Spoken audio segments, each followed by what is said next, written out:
Good afternoon, everyone, and welcome to this week's PMI Friday webinar, The Joy of Problems with Damion Albinson. Hi, Damion.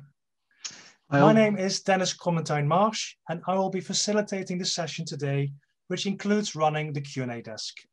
The Q&A button can be found on your control panel.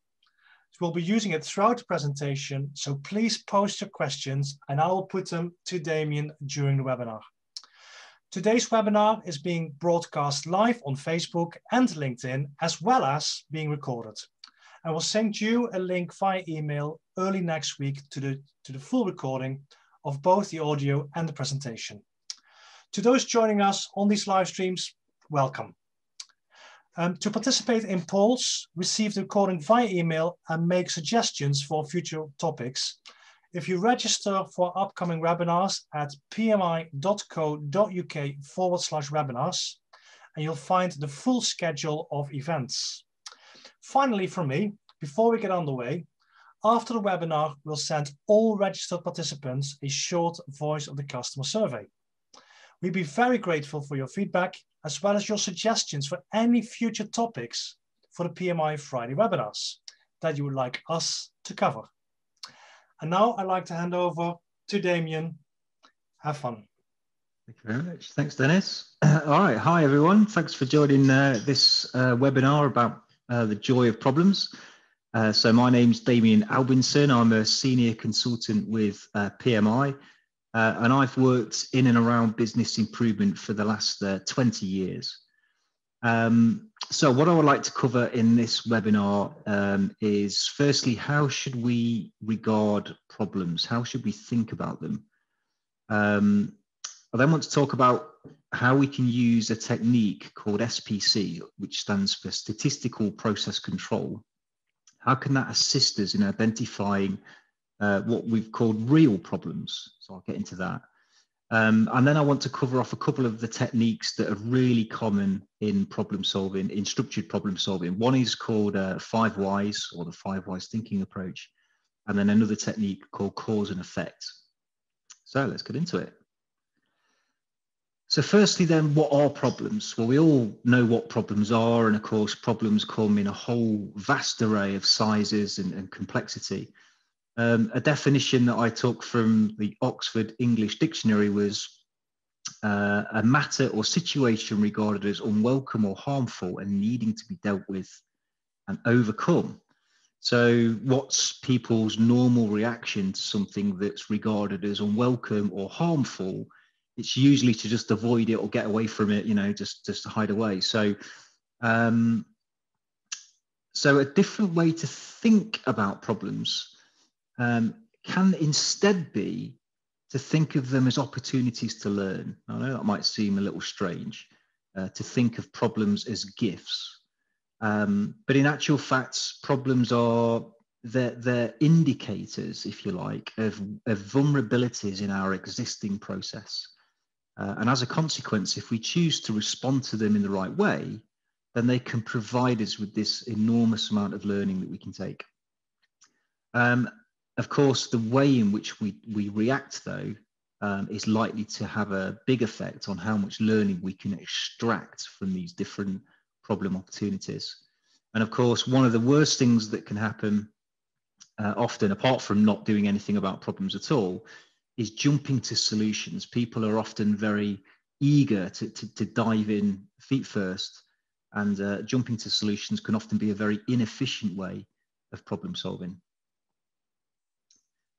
So since we were born, we're all natural born problem solvers. If you think about it, you know, the way in which we've progressed is because over time, you know, take the idea of learning how to walk, we had to get that wrong many times before we got it right. And of course, we learned from that. So the thing about, again, problems is if we respond to them in the right way, they provide us with such a rich learning experience that we can then, of course, pass on to others.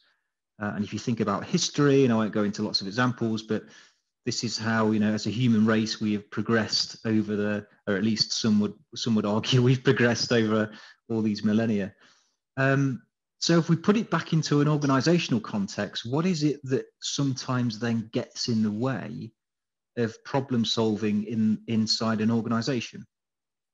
And so I'd like to talk about that on this next slide. So one of the issues that can get in the way, or not get in the way rather, is nothing. Nothing gets in the way of people going and problem solving. And that might sound like a good thing, you know, that nothing gets in the way.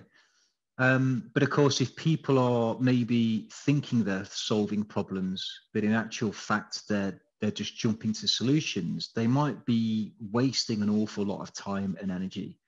And the consequence is that the problem just comes back, and then they have to dive in with another solution, and then that one doesn't work. It's not a very, very efficient way of going about things. Maybe one of the drivers to that behavior in organizations is this pressure of time. If we have a problem, particularly if it's quite a large or significant one, there's always the drive to say, we want to get it fixed, fix it right now. And of course, that sometimes derails people from following a more structured problem-solving approach, but in an efficient way, in an inefficient way, rather. It can also be some of these other issues like a lack of ownership. Maybe people don't think it's their responsibility to go and tackle particular problems. There could be fear of tackling a problem because suddenly it's pinned to them, and they might be worried that they can't get a successful outcome, and therefore that might reflect badly on them. And sometimes in larger organizations especially, problem solving can involve working across or working outside of your natural kind of territory, your functional boundary, if you will. And people again might not feel like they're allowed to do that. You know, they might think that they can only work in the confines of their department. And probably one of the biggest issues that I've dealt with over many years now with regards to problem solving is when people think or even try to follow some kind of structure, but the outcome just ends up being blame, or blaming people, or blaming individuals, or blaming another team or department, or the suppliers, or just blaming someone else. And when problem solving concludes in blame, it's not particularly useful. It drives a whole raft of undesirable behaviors and opinions and things that we really don't want to encourage in organizations. We have a belief in PMI, a very strong belief, that all problems come from inadequate processes. So having a process thinking mindset with regards to problem solving is a much, much more healthier way to tackle them. So the scope of problem solving is really huge in terms of structured problem solving. So if we take this model, for very small problems, that could be, you know, I've forgotten the password to my log on.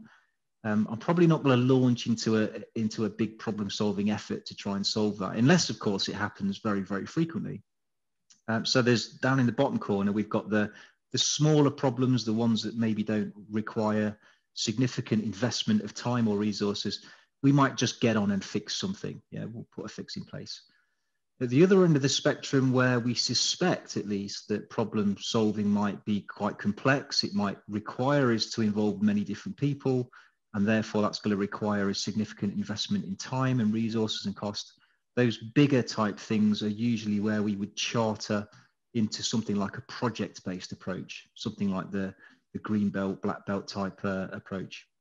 But in the middle there, we've got this huge range of problems that can usually be dealt with some fairly straightforward problem solving techniques. And so I want to highlight some of those in today's webinar.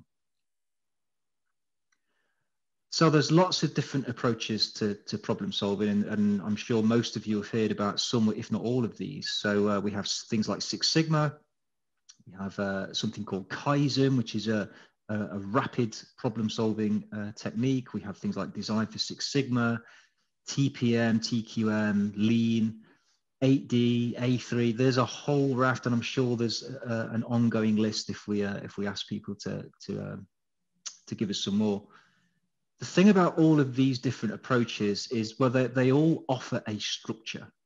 And the reason why a structure is beneficial when we're trying to tackle problems is because of some of these reasons here. So one of the main things we're trying to do with problem solving is to understand and identify what we call the root cause. What was the real thing that eventually caused us to witness something that was undesirable that we categorized as a problem. And it's only usually through using a structured approach that you're more likely to really understand what the true root cause was. Structured problem solving also gives us a way of encouraging collaboration. So people working together to solve problems rather than individuals tackling it by themselves. And also because it's standardized in terms of the approach, it means that if I was only halfway through an investigation, somebody else could take over. I could give it over to Dennis, or I could give it to someone else, and they could pick it up and carry on with the investigation if I were to become unavailable. So it looks like we have a question. Yes, so thank you, Damion. I've got a question here from Daryl. And Daryl's asking us back to the problems and barriers. And his question is, would you consider financial constraints as a barrier to solving the problem? It could be, but I would caution what I've just said. So the thing about problem solving is when you go into it, you shouldn't really know what the outcome is going to be. Because problem solving by its definition, usually if we knew what was causing a problem in the first place, usually we wouldn't have let the problem happen. So going into problem solving is usually an approach where we're really trying to understand something that we don't yet understand. Hence why the structured approach gives that learning opportunity. We're going to find things out that we never really understood. So going into problem solving, it's quite unusual for financial things to be a barrier. Now, it could be that when you get to the root cause, fixing that might therefore require some sort of financial investment, and therefore that could be a barrier. Yeah, I agree with that. The only thing I would say, we used to have a saying in a company that I used to work for, creativity over capital, which means, if you do run into that barrier, think about, okay, well, right, the solution is we need to put a very expensive IT system in, something like that. Okay, we can't do that. We haven't got the money. So what could we do? What's within our reach? What's the next best, closest solution to that one? And you can get into all of those things. So there's normally always something you can do. It's quite unusual for something to stop a problem solving altogether. And oh, yeah, in fact, I'll leave it there. Otherwise, I'll go on too much. Hopefully that answered your question, Daryl. I've just got another question. It just popped in. Okay. From Tricia. Yeah. You mentioned having a structured problem approach. Mm-hmm. Are you referring to DMAIC? DMAIC is one of the more sophisticated problem-solving techniques, and that is typically associated with Six Sigma or Lean Six Sigma these days. But the ones that I'm going to cover in today's webinar are if you like, the simpler, more pragmatic problem-solving techniques that you could use, sort of in a shorter time period. DMAIC's actually associated with problems that are likely to take sort of 3 to 6 months to solve. But it is indeed a problem-solving methodology. Thank you. All right, thanks, Dennis.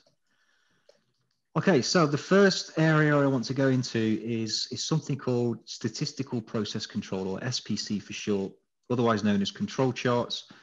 And this is quite an important area, I think, in terms of really identifying what are the true problems versus the things that we might think are problems. So here's a quote from Deming. It talks about variation. So what he's saying here is that there's always going to be variation from any process, no matter how simple that process is. It's natural. The thing about variation is you can't escape it. Every process will exhibit variation. Yeah, it's just a natural thing. And the thing about variation is we don't like it, especially in businesses. Things that are inconsistent trouble us and usually trouble our customers. So it's often something that we want to reduce, but we can't escape the fact that no matter which process you look at and study, you're guaranteed to discover there's going to be variation in the output of that process.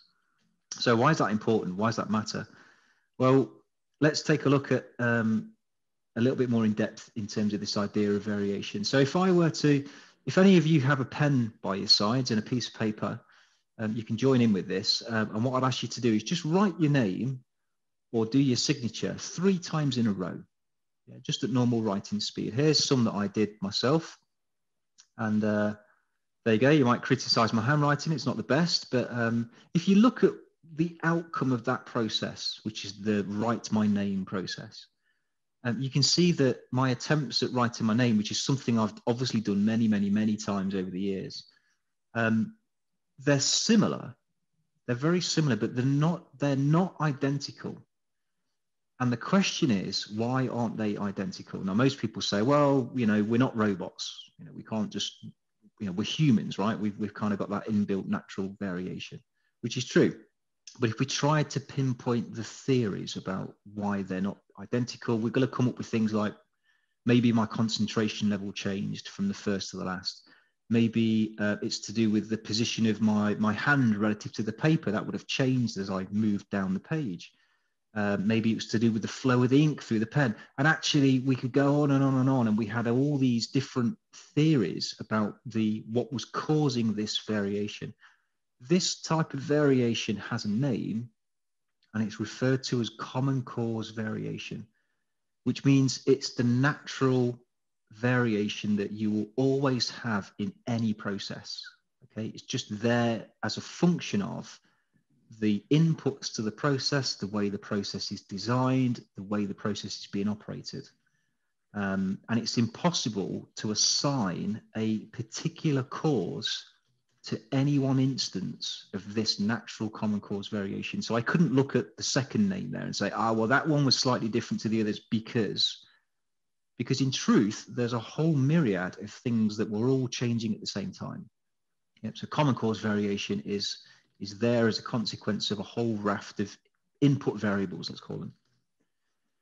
Now, if I took the pen and wrote my name one more time, and you can try this, if you take that pen and write your name one more time, but before you write your name, put the pen into the other hand, your non-dominant writing hand, and see what happens.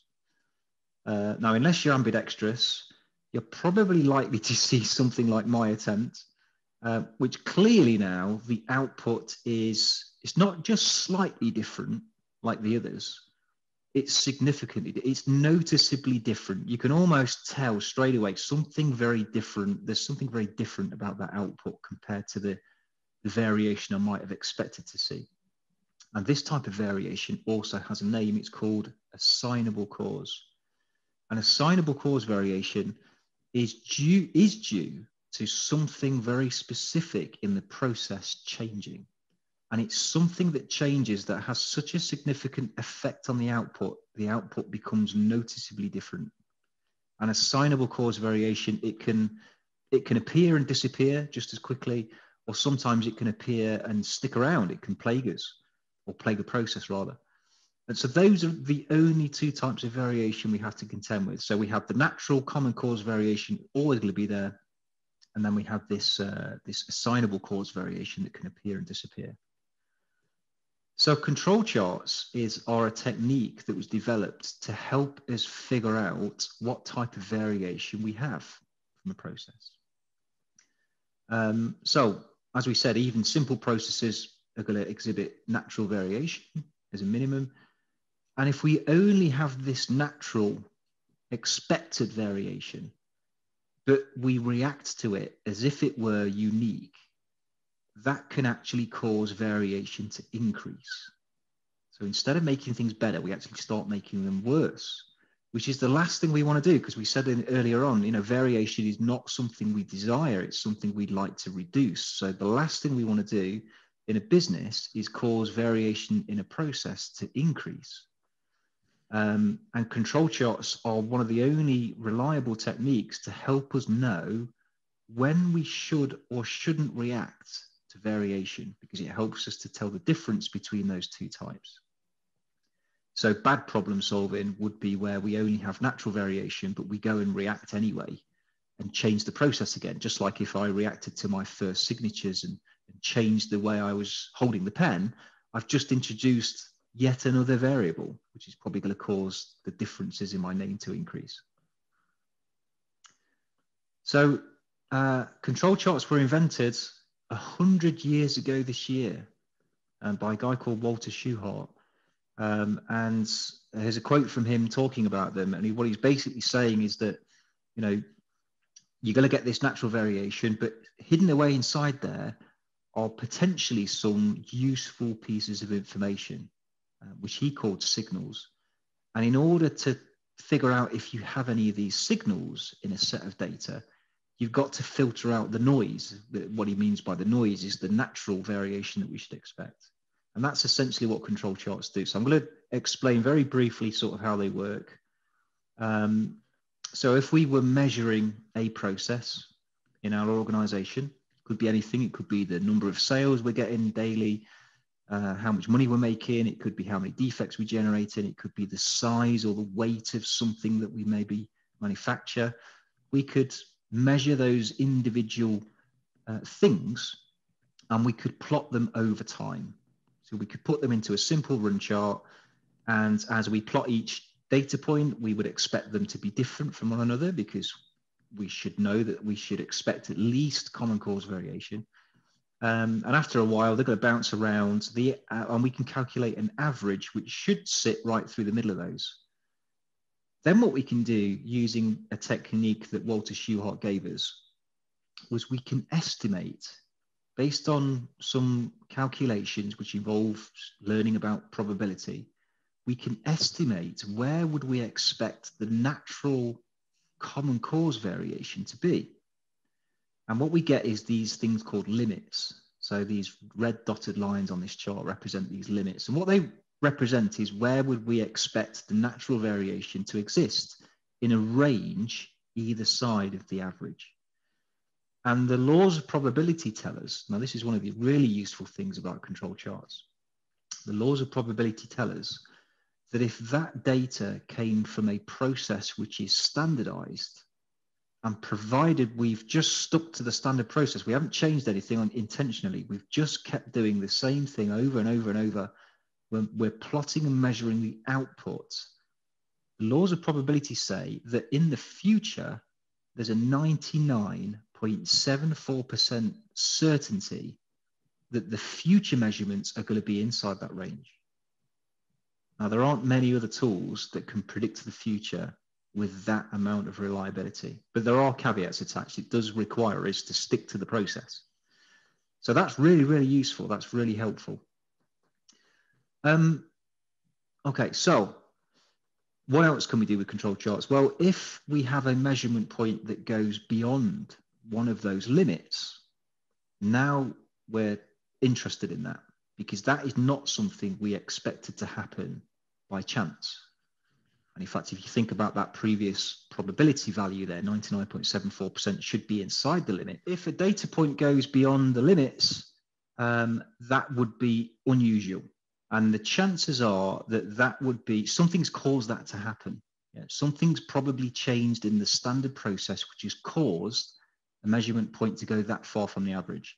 So that would be a signal of that assignable cause variation we talked about. And this would now prompt us to say, we don't want that to happen again.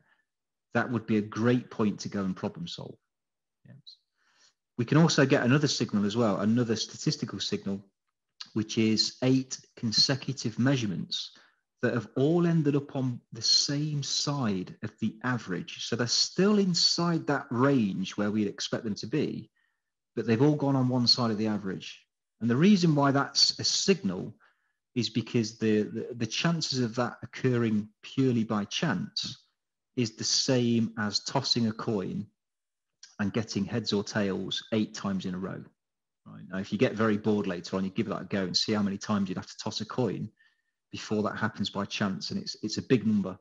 So if this occurs, then this can also be regarded as that's unusual, that wouldn't have happened by chance. It's far more likely that something in our process has changed, and therefore we might want to go and learn more about what that change was. And again, we might want to start doing some problem solving. So if we get either of these signals, these statistical signals using control charts, then usually we want to remove them. So if we get, if the signal is in the bad direction, so in this example on here, we've got a signal in the upwards direction. So if up was bad, let's say this would number of defects per day or something, then clearly up is bad. We want it to go down. So we would want to investigate that to try and find out what caused that and then eradicate that problem so it doesn't come back. In some circumstances, we get a signal in the good direction.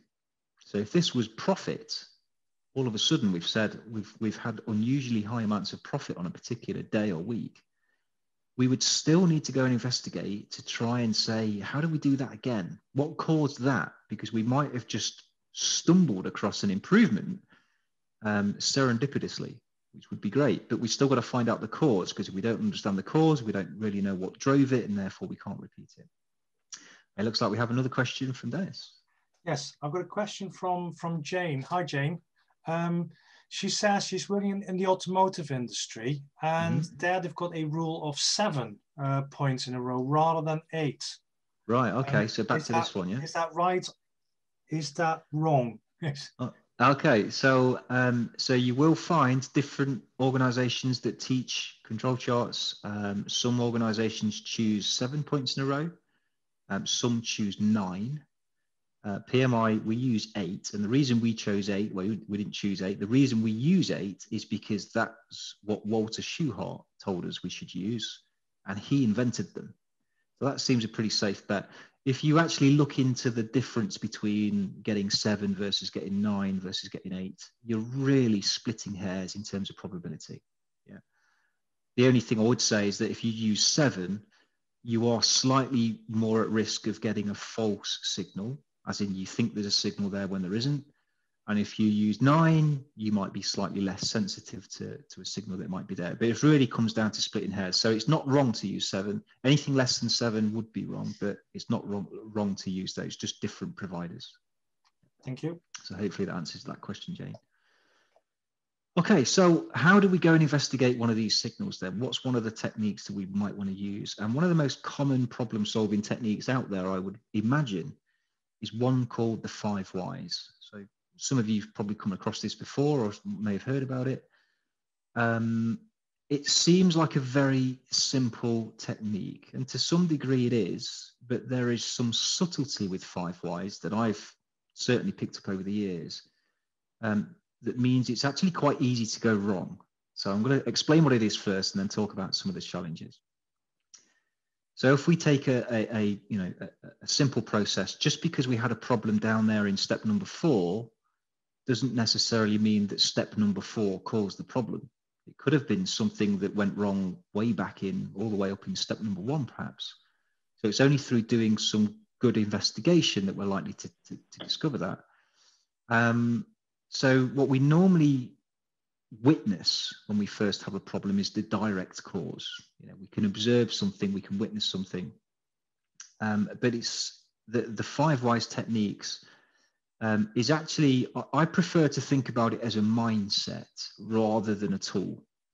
And it's a mindset because what it's really trying to do is turn you into an inquisitive 5-year-old, okay? Because kids are very good at this technique because they have a thirst for knowledge and understanding and learning stuff. So they don't accept your first answer when they ask you something awkward, like, why is the sky blue? They keep asking why, why is that? Why? So the 5 whys really is a mindset thing. It says when you've had a problem and someone offers up a potential cause, keep digging, keep asking why, try and go beneath the surface. It might reveal some other potential areas for improvement. So through this 5 why questioning technique, through this why questioning technique, we're more likely to get closer to what might be the true root cause. So one of the very popular examples when this method is taught is this thing about a monument that was deteriorating somewhere in the US. And so here's the example that's often given. So the first why question says, why is the monument deteriorating? So they do some investigation and they discover that it's being cleaned using harsh chemicals. Harsh chemicals are frequently used to clean the monument. Now what happens now is you take that answer and that becomes the next why question. So why are harsh chemicals needed? it's to clean off a large number of bird droppings that's on the monument. And then you say, so why are there large number of bird droppings on the monument? Well, because there's a population of spiders that's living on the monument and they're a food source for the birds. So why are the spiders there? Well, they're attracted to the insects. And why are the insects there? Because of the way that the monument is being illuminated in the evening. And then they come up with some solution about having to change the way it's illuminated. So that all seems really straightforward. You think, oh, this is really simple. But there are some pitfalls. There are some pitfalls with 5 whys, and it's often overly simplified when it's taught like this. So let me explain what they are. Let's take the same scenario. Okay, the monument's deteriorating because of chemicals, and there's the why questions down the side. I've abbreviated them. So let's take the first level of the answer we got. It's deteriorating because of harsh chemicals being used. Now we could ask another why question there, a legitimate why question, which could be, well, why are harsh chemicals used? You know, why not use non-harsh chemicals, right? So they say, well, why are harsh chemicals used? Well, no other chemicals would remove the dirt or the bird droppings. And then we're saying, and now we're all of a sudden off to a tangent. We're saying, well, why don't other chemicals remove that dirt? Well, they don't contain acid. Well, why don't they contain acid? They weren't specified to contain acid. That wasn't part of the design. And all of a sudden, we've gone way off from talking about how the thing's lit up. Or we could take the cleaning step and say, instead of saying, why are there lots of bird droppings, saying, why bother cleaning up? You know, why are we cleaning up in the first place? Well, the public complain about the mess. Why? Well, they believe it's disrespectful. That's because of cultural beliefs and values.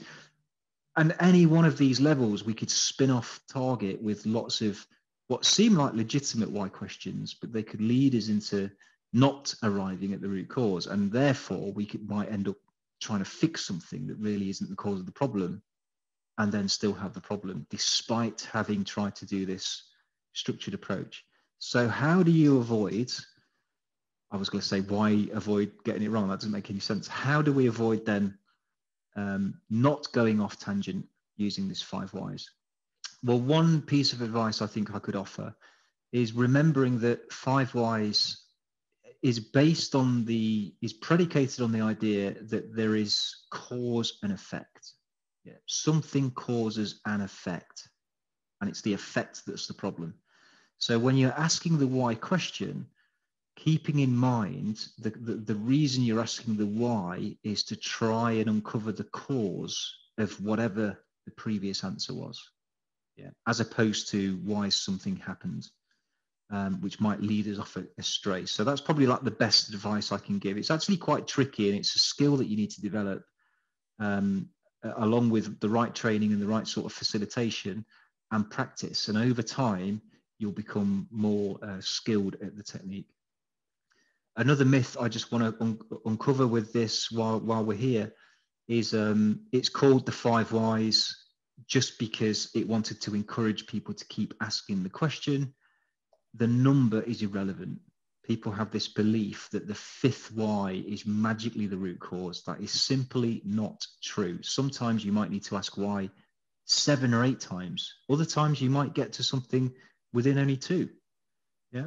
So long as there's adequate investigation at each level, and you're remembering that cause and effect relationship, don't get hung up on how many whys you ask. Okay, it's irrelevant. Okay, another question looks like from Dennis. I have a beautiful question from Alexandre, and the question is, couldn't it be more than one answer to a why question? Okay. Well, potentially yes. Now, and I'm going to come on in a moment and talk actually about, that's a nice lead into the next section actually, Alex. If that happens, it could either be because we aren't sufficiently investigating at each level of the question, which could just mean that what we're now doing is just throwing out theories rather than investigating to determine the next why answer. So that could be one thing that's causing that. But sometimes problems that are quite, complex actually will have more than one root cause. And if you suspect that's the case, which might be indicated by, arriving at several answers every time you go down a level of the whys, it's probably not the right tool to use. Okay, and we have another technique for dealing with that scenario, which is called cause and effect, which, funnily enough, is the next slide. So thank you for that lead in. That was perfect timing. Thank you, Alexandre. So cause and effect. So this is another problem solving technique widely used, sometimes called fishbone, because the actual structure of it looks like the bones of a fish. Its Japanese name is Ishikawa, because that was the name of the guy that came up with the technique. They're all the same thing. They're all the same model. So just before I dive into the model itself, I want to talk about where it can be used, especially if we go back to the things we talked about with regards to variation earlier on. So let's take this idea. I said earlier on that we'd use problem solving if we were using control charts and we saw one of those unusual assignable cause signals. What if you don't have any? What if you've taken some measurements and you don't have any signals? All of your variation is inside the limits. It's natural common cause variation. It's what we should have expected. We don't have any signals to investigate. Well, sometimes in that situation, it's not the signal that's the problem. It's the amount of variation that exists naturally. And that's often a problem when the amount of natural variation that you have is greater than where you want the variation to be. So if we look at this example on this diagram, if we had over on the right-hand side some kind of upper target, some threshold that we believed we didn't want the values to go any higher than this level, you can see that the data, even though it's all inside the control limits, one of those points, this one I've highlighted it with a circle, it's gone over the target. Yeah, which could be a massive problem for us. It could be a massive problem for the customer, but it doesn't make that point unique because it's just that natural variation. So the way we would have to deal with this kind of scenario is to either shift the whole process down, so move the average and the limits would follow, or we need to reduce the common cause variation.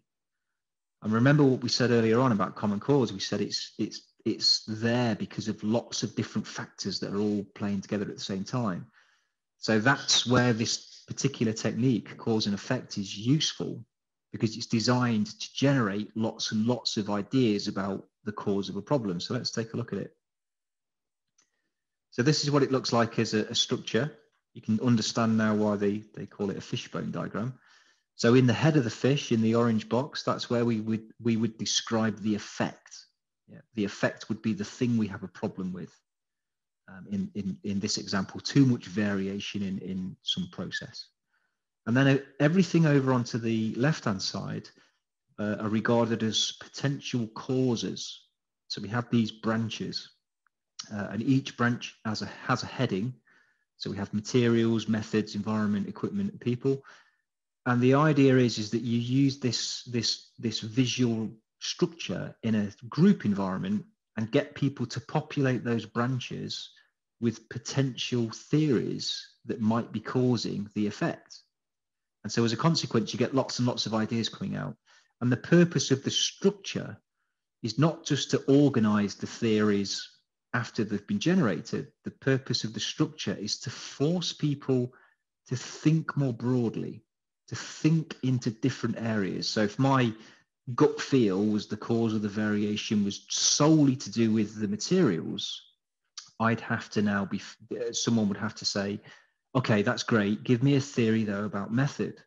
Give me a different theory that's maybe something to do with the environment that the process is in or the equipment that's being used. It's forcing me away from my pet theory. And when you're dealing with common cause variation, that's very useful because we know there's going to be more than one cause. So generating these, some hints and tips, get lots of people's input. These are great diagrams to use as groups. You can put them up on the wall and in cafeterias or whatever and get more and more people to add their theories to it. And it's not unusual to expect to get something like 50 to 100 theories. Yeah, so these should end up being pretty well populated. What you don't want people to do, of course, is start talking about solutions, because if you're trying to solve a problem, we don't know what the solutions are yet until we've found the root cause. And just because we've written things down doesn't mean they're true. Yeah, they're just theories. So it's really important that in order to see if these theories are true, we have to go and follow up with some testing using a technique we refer to as PDSA, Plan, Do, Study, Act. Looks like we have another question. There's actually not a question on this, but actually a personal observation. I've been going through a few recent cause and effect diagrams on projects. Right. And it's the 50 to 100 ideas. And I always tell people that if it's like less than 10 or 20, it was the project leader doing it in their own spare time in 20 minutes. Yeah. Right. Yeah. If it was between 20 and 30, it probably was with a project team. And they again spend 20 or 30 minutes in a room. But if you get 50 to 100, it actually means that they walked the real process and they were observing the real thing. So the number of posts for me is always a strong indicator. Did they do the job properly of a investigating source of variation? Right. Yeah, no, that's a great point. I totally agree. And by the way, note, there's a lady called Jenny on this webinar, and she's just done the most cracking black belt project with a fantastic cause and effect diagram. So that was a good shiny example of that. Excellent. Well, on the next slide here, so here's an example of what we would expect them to look like. So this is a pretty well populated cause and effect diagram. So this is, this is the sort of amount of theories that you're typically going to generate if you've approached it in the right way, like Dennis described. So this one is investigating why do we have variation in the waiting times in a hospital accident and emergency department. And you can see there's a whole raft of different theories that they've generated on all of those different branches. Now, as much as that might seem great, we've got all these theories. Now, what do you do? Well, now you've got 100 theories, okay? And you probably can't go and investigate every single one of those because that would simply take too long and people would just give up. And by then you've got some new problems. So there's some techniques you can use. You might use voting. You might just get some people to vote on, well, which ones do we think feel like they're the most likely ones? We still have to go and investigate them though. You could put them through some kind of prioritization matrix based on some criteria. Sometimes teams go with just gut feel. They think that some of them are more likely than others, so they go after those first. Or you can use another technique referred to as the 5 whys, but it's not the same 5 whys we just looked at. It's a different type of 5 whys, and it's called recursive. And that's a little tricky to get the hang of when you first learn it, but it's something that I'm going to try and explain very briefly in these last few slides. So 5 whys, recursive 5 whys, it's essentially a method of questioning that's designed to try and get a deeper description of that cause and effect relationship that we were talking about. It's a bit like saying, tell me more, help me understand that theory in more detail. So unlike the other 5 whys that we looked at, which we tend to refer to as linear 5 whys, which took the answer to a question, and that answer then became the next question. Recursive 5 whys work slightly different. You ask a question, of course, you ask a why question, you get an answer, like here on the bottom left, but then you ask, why would that cause the effect? So every time you get a new answer, you keep playing that answer back to the effect that we have. Yeah. In order to try and break down to some kind of fundamental description of what really cause and effect relationship are we looking at here. So it's probably easier to see an example of this rather than to describe it. So let's assume that we have a small cafe, maybe on the high street, a coffee shop or something, and they've got a problem. There's variation in the temperature of the hot drinks being served to customers. Since these COVID restrictions have been put into place, which has changed their process. So they're trying to figure out, well, what's causing that? And one of the theories that's offered says that the drinks we seem to get complaints about cooler drinks when we're busier. Okay, so that's the first level of the theory. So we can take that and say, well, let's put that through the recursive. So why would being busy equal or result in cooler drinks? Yeah, and they say, well, it's because of a larger quantity of drinks builds up waiting to be taken to customers' tables. So now we take that theory and say, well, why would a larger quantity of drinks queuing up cause drinks to be cooler? So we keep going back to the same effect. And it says a large buildup means there's a bigger gap between the drinks being poured and the drinks being served. So why would that gap matter? Why would that explain the cooler drinks? And we get down to just that time is related to temperature. Yeah, the longer you leave something hot, the more it's going to cool down. Fundamental. We can't really go any deeper than that unless we want to start getting into thermodynamics or something like that, or physics or something complicated. Now, why is that useful? Well, it could be on the cause and effect. There's a load of other theories that all appear to be different from the previous one we looked at, which was that it only seems to happen when they get busy. But we've understood this fundamental cause and effect relationship. If some of the other theories were like these ones on the post-it notes here, so higher demand because of the shops are closed, or we deliver orders in batches, drinks in batches instead of singularly, or we have less staff on duty because some of them are still off work. Could it be that those also boil down to the same root cause issue, which is time and temperature? And I'll let you make your minds up about that. So it could be that although we thought we had 50 to 100 theories to tackle from the cause and effect, we may only actually have a small number of true cause and effect relationships that's actually causing the problem, which is much more useful to us if we want to then move on and start generating some solutions. And that's why recursive 5 whys is such a powerful and useful technique. It looks like we have another question. So it's not a question, it's actually a statement slash suggestion by Mark. And Mark's saying, within the 5 whys process, try using the therefore statement in reverse. So once you've got your root cause, how to test that causality. Right, okay, yeah. That's particularly useful with the linear 5 whys techniques that we talked about earlier on. So yeah, sometimes I find that if people are, some organizations have templates for structured problem solving, which is a great idea. It's great to document these investigations, because if the problem did ever come back, the first place you can have a look is, well, what did they look at last time? Let's not go and waste time looking at the same stuff if they've disproven it.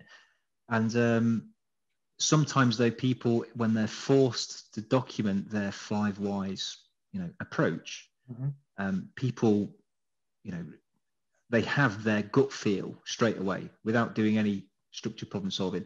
So they kind of try and bend the answers to arrive at the 5th why being their pet theory. And you can often spot that by playing the answers in reverse, but inserting the word therefore, and see if it actually makes sense. And if it does, so if we took the monument example, there's lots of insects attracted to the lighting, therefore there's lots of spiders, therefore there's lots of birds there. It makes sense. It flows in reverse just as well as it does in the downward direction. So yeah, good tip, Mark. That's yeah, and actually your statement you just made there, Damion, about making an annotation of your investigation reminds me, of course, of Dr. Donald Wheeler and the Japanese control chart study, where he writes down underneath his signal on the control chart, there's a dialogue underneath it, making the control chart, of course, that living document of root cause investigation. Yeah. A diary of what we've looked at and also what did we look at that we found wasn't causing it? Because that can be just as useful as finding the real root cause, because it means we no longer have to keep talking about this potential area of cause, because we've closed it off, we've investigated it, and we've found that wasn't true. So yeah, I highly recommend documenting your problem solving endeavors in some form or another. So that brings us to the summary of the webinar for today. So therefore, my closing thoughts are that I think successful problem solving requires clearly the right mindset, seeing problems as opportunities rather than just things that annoy us or frustrate us, which of course they do. And remembering to apply that process thinking mindset rather than ending up just blaming people, which of course is never the true root cause. Having the right approach, so follow a structured method. There's many different methods available, and we've talked about some of the most popular ones on this webinar. And make sure you use the right tools. Some tools apply better in certain situations than others. As we talked about, sometimes linear 5 whys is great. Other times it doesn't cut it. You might have to default to a cause and effect. And practice. Can't recommend that you need to practice this. If you don't do it already, or you haven't really done it before, practice makes perfect. It's like any other skill. The more you do it, the more comfortable you become. And you may need to make some mistakes in order to get better. So we highly recommend practicing and invest some of your time to learn how to do it. Yeah. So get some help, get some assistance, get some training on it, use people in your organization that are maybe already very skilled at it and start to do it with them first. Again, just to perfect that technique. So they're my final thoughts. So I'd like to hand you back over to Dennis, who's going to close the webinar. So, I mean, Damion, thank you very much for the beautiful way in which you've shared your insights into these tools, which everybody has probably heard of, but actually the explanation was spot on, so thank you. So if anybody's got any more questions, please stick them onto the questions, but if there's no more, before we close out the session, we'd like to let you know that new for autumn 2020, if you enroll on one of our eligible PMI public Lean Six Sigma Green, Black or Master Black Belt courses, we'll send you an Apple iPad to equip you for a great virtual experience. Because we notice if people have like 2 monitors, it actually helps absolutely with our virtual presentation, and then it's yours to keep. And finally, just a reminder to look out for the Voice of the Customer survey. You'll shortly receive from us. We'll be very grateful if you could let us know your feedback on today's session.